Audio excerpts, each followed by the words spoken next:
Good evening. Northbeat is in Cambridge Bay, Nunavut tonight, and I'm standing in a pretty unique place. This is the Canadian High Arctic Research Station, or CHARS. It was built to facilitate scientists and researchers from across the globe, and also to be a space for community. We'll share how CHARS has impacted Cambridge Bay later in the show, but first, the news.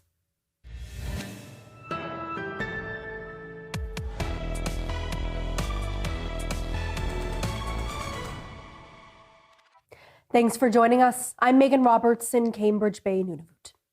Today, the Northwest Territories government committed millions towards education assistant jobs. The start of the school year has been one of uncertainty. Around 200 education assistant jobs are supported by Jordan's principal funding from the federal government. And what would happen to them without that funding was uncertain. Now, the GNWT says this new money will ensure students receive the support they need. Jocelyn Chappelle has more. Up to $14 million will be available to continue staffing, previously funded through Jordan's principal. The NWT government says it is a temporary solution for this school year. The changes in Jordan's principal funding has seen the loss of dozens of educational assistants, or EAs, across the territory. The funding from the territorial government will be available when an education body's Jordan's principal application is denied or delayed. The NWT Minister of Education says she'll continue to advocate to the federal government. It became clear to us that while we're getting positive indicators from the federal government, it doesn't line up with our school year, and we need to make sure that we prioritize students in the territory. I had the opportunity to sit down with education leaders in June and did put the question to them as to how we work together to address this situation. And so we have been working consistently and continuously on this all year.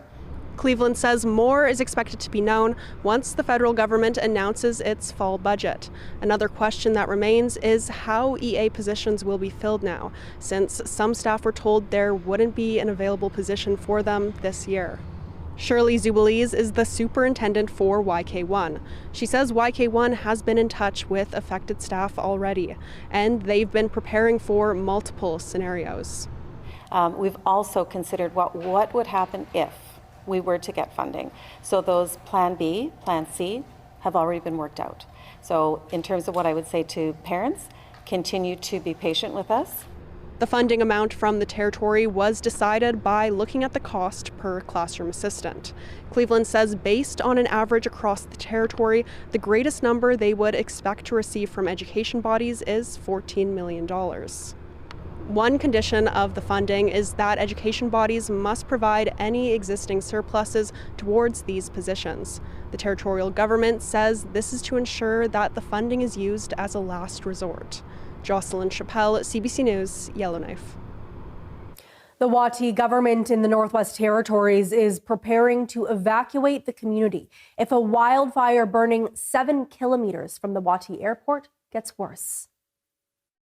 Operations are underway in my community of Wati for potential evacuation due to this ongoing wildfire.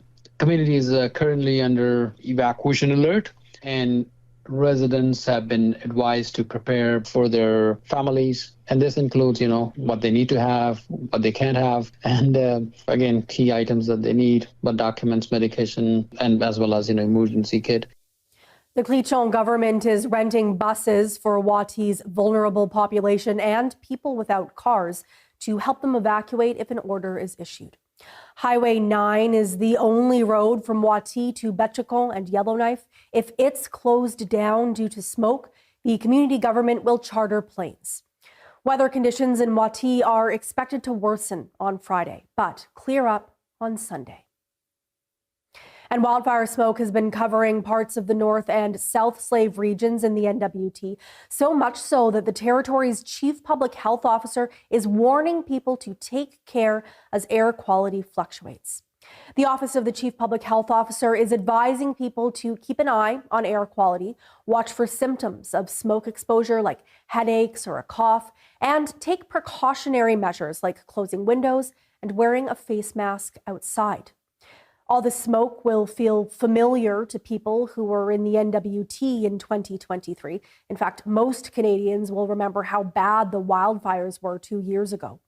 Now, a new report shows that in 2023, Canada recorded its worst air pollution in 25 years, a serious threat to people's health. The report also looks at how climate change can fuel pollution. Jennifer Yoon explains. 2023, the worst wildfire season in Canada's history, scorched millions of hectares and forced thousands out of their homes. Now, a new report says wildfire seasons like those are also reversing decades of progress on air pollution. Between 2018 and 2022, less than 5% of the Canadian population breathed in air polluted beyond national standards. In 2023, that number ballooned to more than half. Air pollution is like the zombie that we thought we had killed. Climate change, driven by the burning of fossil fuels, is driving air pollution in North America, says one of the study's authors, because it sparks more intense and frequent wildfire seasons. We had an air pollution problem and we had a climate problem, and it was easiest to think of them as separate and distinct problems.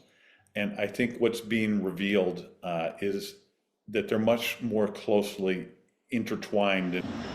There are likely more smoky summers ahead, says this researcher. This is really high levels of pollution that are unsafe, but it is something that's becoming more common. The health impact of that smoke can shorten life expectancy by 2 years, say study authors. The damage that happens to the lung and the stress that it puts on our bodies in terms of the cardiovascular system is quite significant. Governments can and should clean up the air by fighting climate change, say researchers.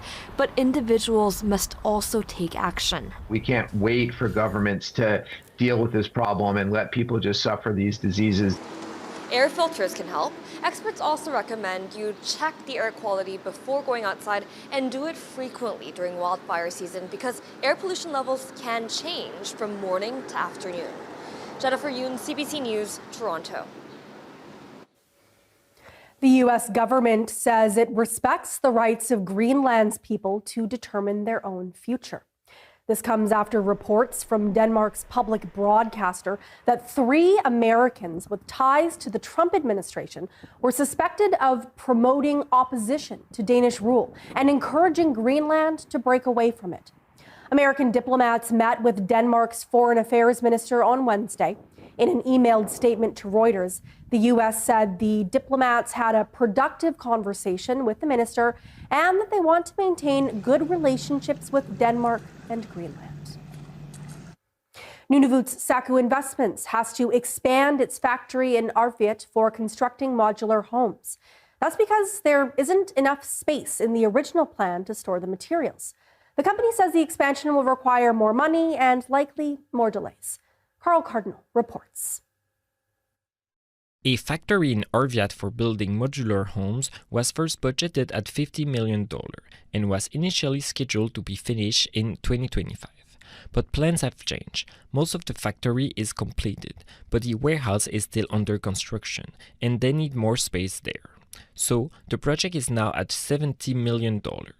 Guillaume Guida is the Vice President of Business Development at Saku Investment. He says budget has increased as the original plan for the warehouse meant it wasn't big enough to store all the raw materials. We had to increase some of the size of the building, especially the warehousing, to accommodate for the full production. So when we consider all of those elements and the civil works and things like this, we're closer to a $70 million budget. Once completed, the facility will employ about 40 people. Joe Savikatak is the mayor of Arviat. It'll be quite a thing when it's done and start producing homes and creating employment and supply homes to the whole region and hopefully in the future beyond this region. Once the doors open in 2026, the factory is expected to produce 40 modular homes a year. Saku also hopes to collaborate with sister organizations in other Nunavut regions to launch similar projects. Carl Cardinal, CBC News, Iqaluit. The legal representative for Inuit in Nunavut says Bill C-5, also known as the Building Canada Act, will help residents of the territory. The act aims to fast-track the development of major infrastructure projects across the country. The president of Nunavut Dungavik Incorporated, or NTI, says the Nunavut Agreement will ensure any projects in the territory still have to go through an approval process. But Bill C-5 as a whole could bring benefits. Bill C-5 will increase the speed of funds flowing through from Canada to the Inuit organizations to make sure that we're receiving the funds and actually building Nunavut into something that we develop in the future. NTI's board of directors have been meeting this week. Those meetings wrap up today. In the Yukon, Haines Junction will soon have a new bike park. The group behind the project says it's been a chance for the community to rally together. When we started planning the Bike Skills Park a couple of years ago, we asked the community to write letters of support, and we were blown away by the response that we got. We got 92 letters of support from people like businesses, from government organizations, from kids that drew us pictures, classes at the school here that wrote letters. It was amazing, and we've had that support kind of continue over the past couple of years. The project is funded by Champagne and Asiatic First Nations in partnership with the Village of Haines Junction and Lotteries Yukon. The new park will include a picnic space, beginner trails, as well as a more challenging circuit with berms, rollers, and turns. It's currently under construction just off Willow Acres Road. Parts of the trail will open to the public next week, with the grand opening expected next summer. A curious black bear wandering near a popular trail in Whitehorse has been captured. The bear has been seen multiple times over the past few weeks near the Millennium Trail. Now, conservation officers say they are preparing it for relocation. Last night we immobilized it and moved that bear out of the Robert Service campgrounds, and it's just currently being assessed for possible relocation. I wouldn't say problem bear. I would just say, again, we have a lot of green space. The Yukon River is a major travel corridor for wildlife, including bears, and it's moving its way through, feeding on berries and whatnot to sustain itself. It just happens to be next to a campground or some of our other travel resources for people. And anywhere in the Yukon is bear country, and you should expect to have an encounter possibly. Certainly in Whitehorse, there's a lot of green space. All our Yukon communities have a lot of green space. That's why we live there. And we get calls all the time in all of these areas. So it's very important for people to understand that anywhere you are, you could have an encounter. So just be prepared, have that expectation. Officers say relocation is not ideal, but better than the bear being killed. The Yukon Environment Department says 19 bears were killed so far this year and 37 in 2024.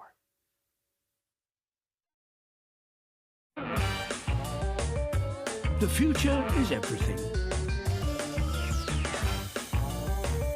Stories of incredible ingenuity, dedication, and some extraordinary teamwork.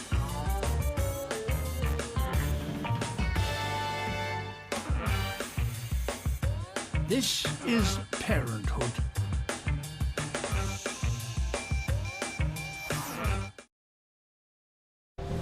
Take a voyage with me to the vast, remote, most extreme place on Earth. For many, this will be a once-in-a-lifetime experience. Where the effects of climate change are intensifying. The poles are a very rapidly changing place. And geopolitical cracks threaten peace and stability. Do you think there's a security concern? I definitely do. Experience the historic all-Canadian mission. CBC in Antarctica. Watch free on CBC Gem. Want to get the most out of CBC News? Use the app or cbcnews.ca for live breaking news on the stories that matter to you. Whether it's local, national, or around the world, turn to CBC News.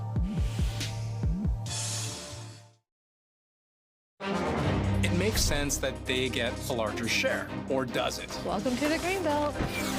All of this, just single-detached homes? Yes. What do we know? I think we can explain. About that with Andrew Chang. Although the NBA currently is flooded with Canadian players, this was not a reality. A new immigration law. This story, it's directly tied to all those families who made a brave choice to come to this country.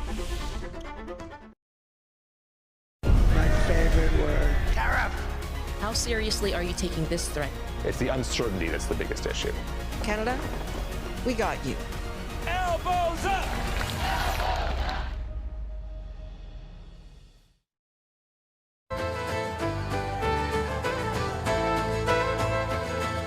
Hello, I'm Paul Andrew. Here's George Tuckaroo with the news. Thanks, Paul. Good evening. Good evening. I'm Carol Morin. That's Northbeat for tonight. I'm Nadira Bag. Good night.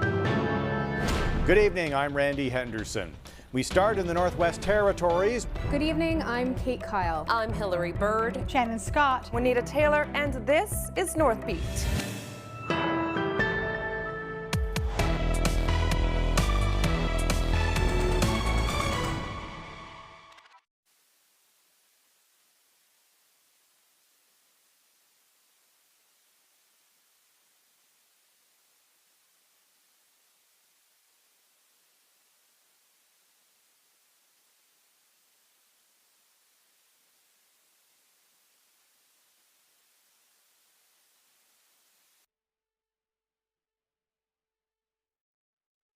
Megan Roberts in Cambridge Bay. Our technicians are working to get her feedback, but until then, I'm Robert Holden, and I will be your host. We're bringing you the show tonight from the Canadian High Arctic Research Station, or CHARS. It's a space that combines technology and tradition, much like the work that scientists there strive to achieve. CHARS opened officially in 2019, and it's already had a big impact on Cambridge Bay, particularly amongst youth. Megan Roberts sat down earlier with Jeannie Haluak about how this place could help shape the future of young Nunavummiut. Jeannie, thank you for being here with me today. I'll start by asking you what, as somebody from this area, like what it's meant to have a research station like this in the community. It has had a huge impact on our community. It's created economic opportunities for businesses. It's created, I've noticed over the years, more and more of our students are after post-secondary school because they know that when they're done school, there's jobs here available. One of the things that Polar does with kids is when they do on-the-land programs, some of our staff will go with the school to guide them when they do their fishing trips or out on the land activities. And some of our field operations team are actual Inuit beneficiaries who work for us, who go out on the land with our scientists and researchers. And one of the students asked me, "Is this an actual job?" And I said, yes. Who knows best to take people out on the land, the people who live here? You kids who lived here all your lives, you know the land, you know the animals, you know the conditions. Who best fit to be our field operations team? And he said, I want a job there. So yeah, I try to encourage our youth to go out and get the education. You may miss home, but you can always come back. There's opportunities, so many opportunities for our youth. So yeah, it's created a lot for our community. It created a lot of employment. A few restaurants open. More houses are being built because people know this facility was going to be built. So it's benefited the community a lot. It's so powerful to hear about the youth because it can be really hard to imagine yourself in a role if you can't see yourself in a role, and to be able to see not only this facility where they can come, but also to see people in the field as the field operators, as the guides, as a job, and say, I could do that. I want to do that. That's a really unique opportunity that not a lot of people get to have. Yeah, and we would do careers fairs here as well so that I could introduce some of the Inuit and some of the staff that actually work here. And one of the students said, I've been working on, and because we live in the north, there's not very many companies who do, or there are companies who do work on snowmobiles and ATVs, but people learn and people adapt because we have no choice, right? We use that equipment to go out on the land. So a lot of people learn how to fix their and do repairs on their own. And this young man said, hey, I help my dad. I know how to work on snowmobiles and ATVs. And he said, do you have any mechanic positions here? I said, yes, we do. He said, I'm going to finish school and be a mechanic here. So that's some of the stuff that I encourage youth, like there's so many opportunities. It sounds like in general too, not just the economic opportunities that are being provided to youth, but there's a really healthy relationship between the community and the center. And I wonder how that also affects the science, how the science is affected by what the community is telling the researchers here. When we have researchers and scientists come here, the field work that they do, we also partner with the hunters and trappers organizations because they are the experts as well for on the land travel. And when they do, at the end of their research, we ask them to do a speaker series here in the facility to explain to the community what their findings are or the types of research that they're doing. And it gives the community the opportunity to ask questions, give feedback, or just provide traditional knowledge. So we post on social media when those are going to happen. And now that the facility is becoming more and more known, we get more and more larger groups come to our facility. Yeah, tell me about some of the groups that have come through here, where they're from, what they've been doing. What stuck out to you in terms of the functioning of this center? My biggest interest right now is shore erosion, climate change. Inuit see firsthand climate change that's happening in the north. And just last summer, I have a cabin that's an hour out of here, out at Flagstaff Point, which in Inuit is Pungak. And there's it's very hilly out there. And because we get so much rain, and our temperatures are so warm, the permafrost is starting to melt. So you see a lot of shore erosion happening. And this summer, one of the researchers came to me and said, we don't want to invade on your property, at your cabin, but would you be able to come out with us? And I said, of course, I'll come with you. So I went with him. And then when he was done, he asked, would you like to be a part of our team? I said, absolutely. What better way to help you and you help me to understand what's happening is if we work together. And we try to tell community members that what an opportunity for scientific knowledge and traditional knowledge to work together so that we can solve problems or find solutions or understand what's really happening. So it's a benefit to the community, and it's also a benefit to Polar. Koana, thank you for your time. You're welcome.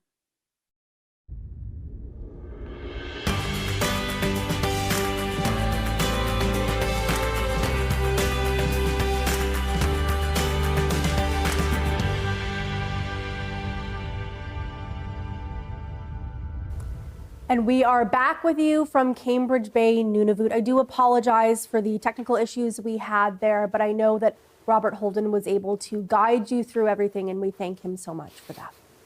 In the Northwest Territories, the city of Yellowknife can't say when a popular tourist attraction will reopen after it was damaged in a car crash last weekend. Bush Pilot's Monument is a lookout that rises above Old Town in Yellowknife. RCMP say a pickup truck hit the stairs leading up to it last week, and no charges were laid. Now, a spokesperson for the city says it's still figuring out when the monument will reopen. Joe Bailey is the owner of North Star Adventures. He says he found out about the damage to the monument in person, along with the 9 other tourists he brought with him. We did our Old Town tour, and we're heading up there, and I was like, all right, folks, we're going to see this amazing... Oh, we got a different view, and it wasn't what we expected, so we couldn't go up there that day.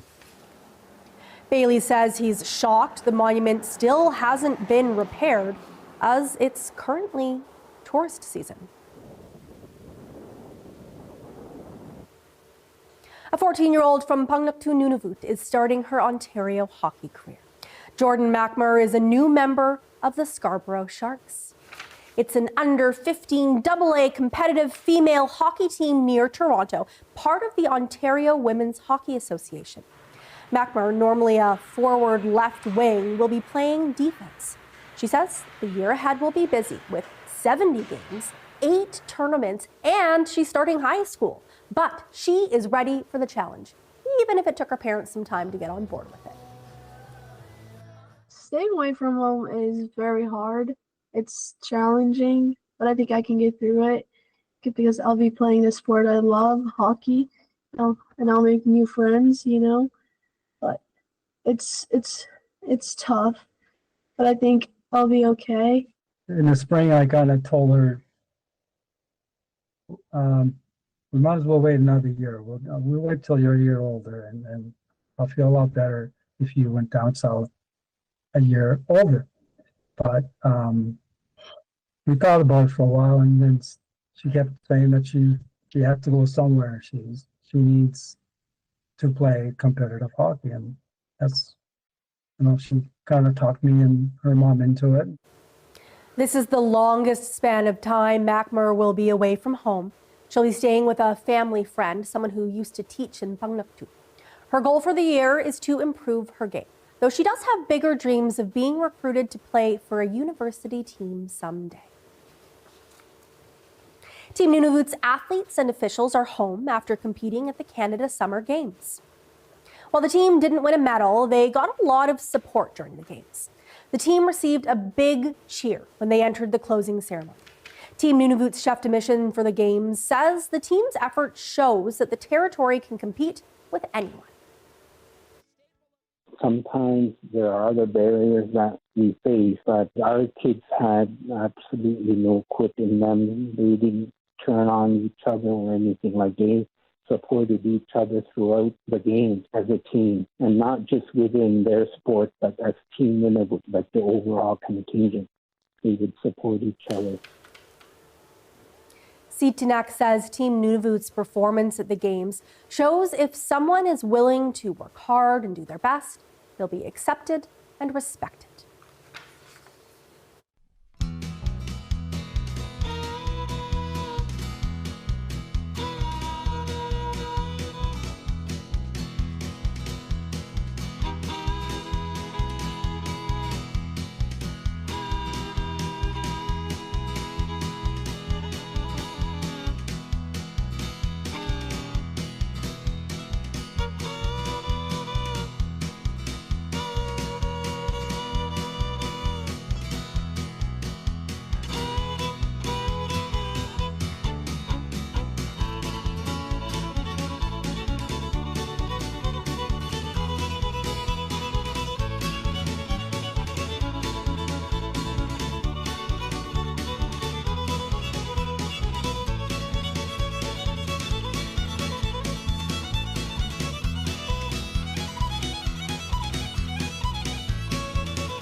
And that is Northbeat for tonight. For news anytime, go to cbc.ca/north. Thank you for watching. I'm Megan Roberts in Cambridge Bay, Nunavut. Have a good night.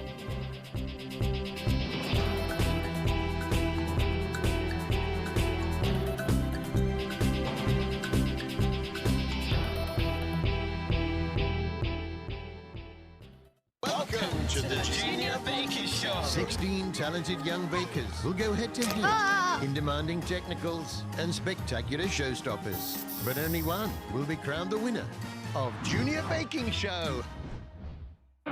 Stories of incredible ingenuity, dedication, and some extraordinary teamwork. This is Peril.